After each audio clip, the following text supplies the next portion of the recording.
한용운은 1879년 충청남도 홍성군에서 차남으로 태어납니다. 본명은 한정옥으로 우리가 알고 있는 이름 용운은 법명, 만에는 그의 버포입니다. 한용운이 18살이 되던 무렵 당시 조선은 동학 농민운동과 을미사변 등으로 정세가 혼란스러웠습니다. 지방에서 소식만 듣고 있던 한용운은 부모에게 알리지도 않고 불현듯 서울로 떠납니다. 하지만 자신이 서울에서 할 수 있는 게 없다는 걸 깨닫고 발길을 돌려 속리사를 거쳐 백담사에 당도합니다.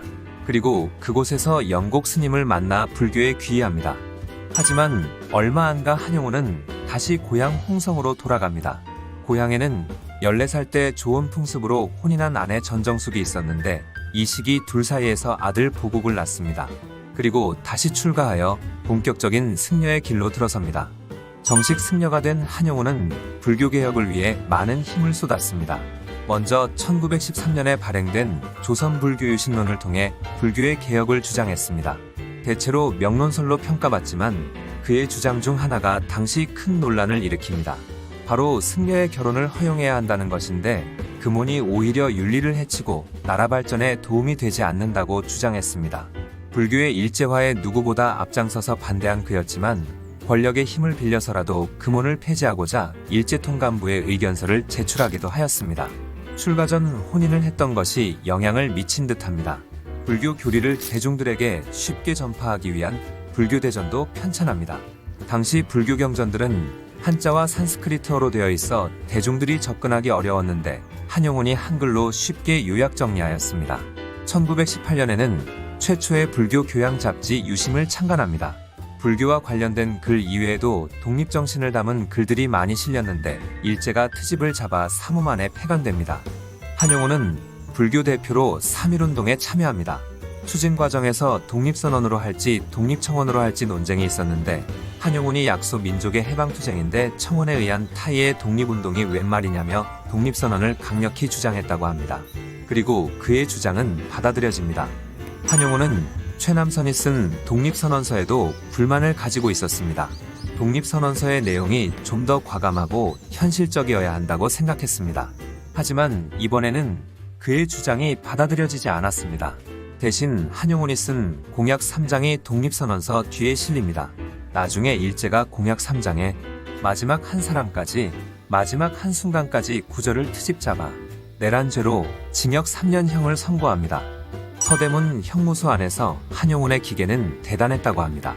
수감 기간의 변호사 금지, 사석 금지, 보석 금지 3가지 원칙을 지키고 두려움에 떠는 동료들에겐 똥통을 집어 던졌다고 합니다.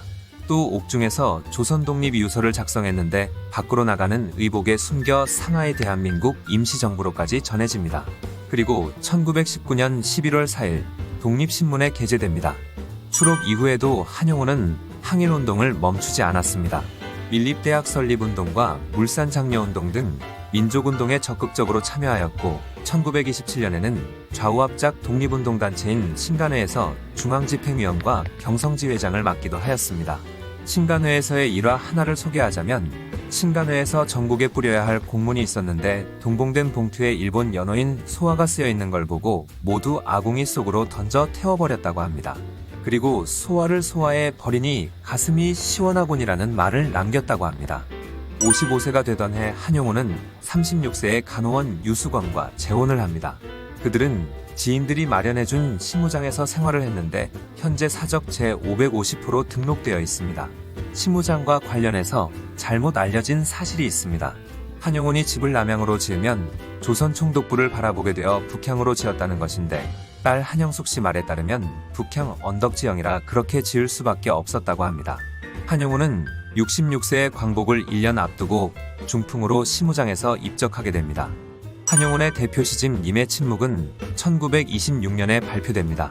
총 88편의 시가 수록되어 있는데 시 전체가 이별, 갈등, 희망, 만남의 구조로 연결되어 있어 연작시의 느낌을 줍니다. 님의 침묵은 이별한 화자의 감수성과 함께 불교적 사유도 담고 있으며 은유법, 역설법 등 수사법 사용이 뛰어난 작품들도 많습니다. 하지만 시집 님의 침묵의 진정한 가치는 님의 해석에 있습니다. 님은 단순히 사랑하는 사람으로 해석해서는 안 됩니다. 지금까지 우리가 한용운의 생애를 들여다봤듯이 그는 승려이자 독립운동가였습니다. 아무리 그가 연애에 관대한 승려였어도 얼마 전까지 서대문 형무소에서 고문을 받고 나온 사람이 한가하게 연애시나 쓰고 있지는 않았을 겁니다. 님의 침묵은 1년간 집중해서 쓴 시집이고 당시 일제가 한용운을 예의주시하고 있었다는 걸 고려해봤을 때 님의 침묵은 이별시를 빌린 저항시라 볼 수 있을 것 같습니다. 일제에게 검열당하지 않고 민중들에게 조국에 대한 그리움을 표현하기 위해 연인관계로 설정했던 것입니다.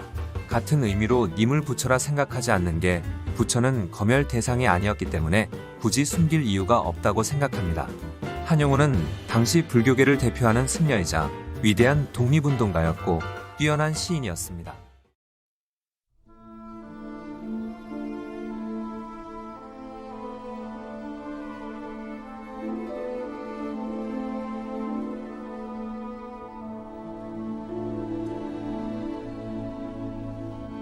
님의 침묵. 한용운. 님은 갔습니다. 아, 사랑하는 나의 님은 갔습니다. 푸른 산빛을 깨치고 단풍나무 숲을 향하여 난 적은 길을 걸어서 차마 떨치고 갔습니다.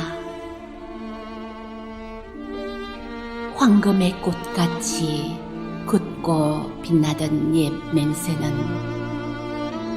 차디찬 티끌이 되어서 한숨의 미풍에 날아갔습니다.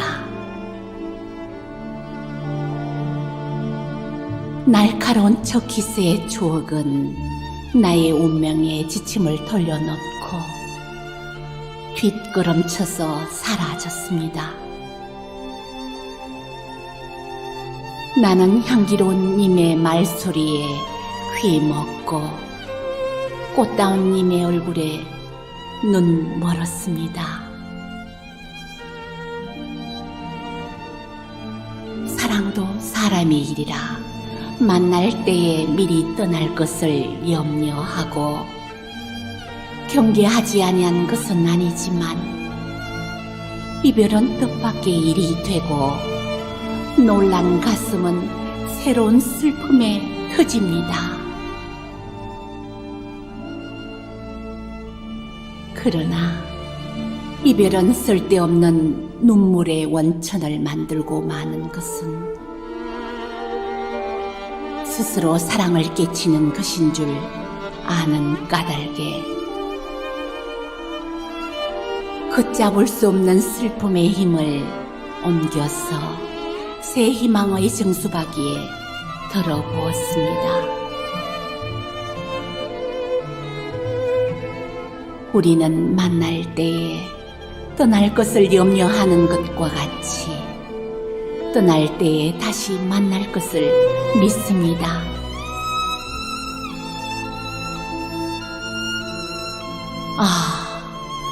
님은 갔지만은 나는 님을 보내지 아니하였습니다. 제 곡조를 못 이기는 사랑의 노래는 님의 침묵을 휩싸고 돕니다.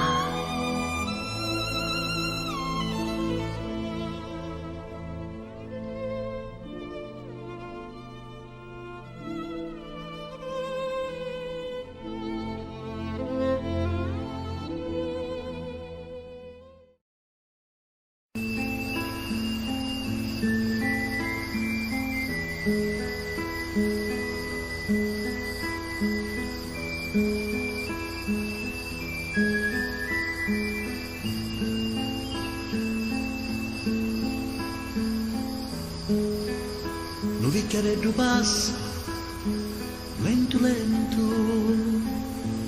나 그렇게 당신을 사랑합니다. Sopra un muro poi si va a saltare. 사랑하는 사람 앞에서는 사랑한다는 말을